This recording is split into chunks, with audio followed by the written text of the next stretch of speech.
Ibinahagi ni Mayor Joy Belmonte ng Quezon City ang mga epektibong best practices ng lungsod sa opisyal na lokal na pamahalaan ng Infanta sa isinagawang benchmarking activity nitong araw ng Huwebes, Agosto 7 sa Mais Center Building sa lungsod ng Quezon City Hall Compound.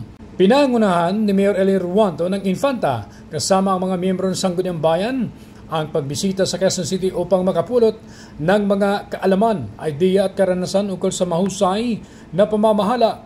Mainit naman silang tinanggap ni Mayor Belmonte na masipag na nagbahagi ng mga estratehiya at programang nagpapaangat sa lungsod.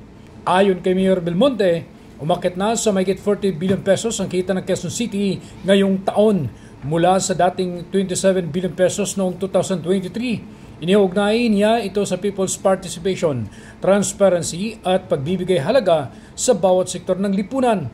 Ipinunto rin niya ang kahalagahan ng malinaw na tungkulin at pananagutan, partisipasyon ng mga stakeholder at pagpapalaganap ng etikal na pamumuno. Isa sa mga pangunahing reforma ng lungsod ay ang digitalization ng serbisyo, kabilang na ang online tax collection at mas pinadaling proseso sa pagkuha ng mga business permits na naglalayong alisin ang fixer at katiwalaan sa sistema.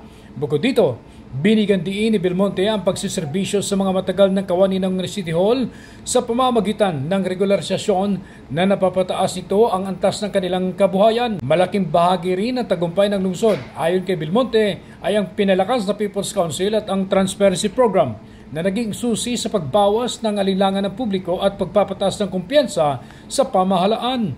Ibinahagi rin ni Mayor Belmonte ang kanyang samahan kay Mayor Ruanto sa ilalim ng Kaya Natin Movement na nagtutulungan para sa pagsusulong ng mahusay na pamamahala sa mga lokal na pamahalaan.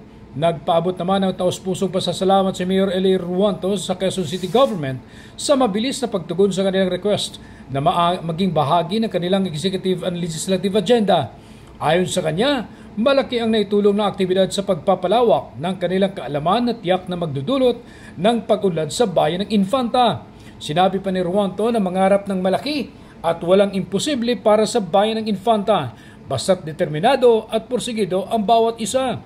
Sa nasabing aktibidad, nagbahagi rin ng kanilang mga kaalaman ang mga department heads mula sa Business Permits and Licensing Office o BPLO, City Disaster Risk Reduction Management Office, Small Business and Cooperative Development at Tourism Office na nagpaliwanag sa mga programang tumitiyak sa public safety at pagpapaunlad sa nasabing lungsod. Ronda Balita mula sa Lungsod Quezon. Ako si Che Arnarit, naghahatid ng mahahalagang impormasyon at balitang totoo.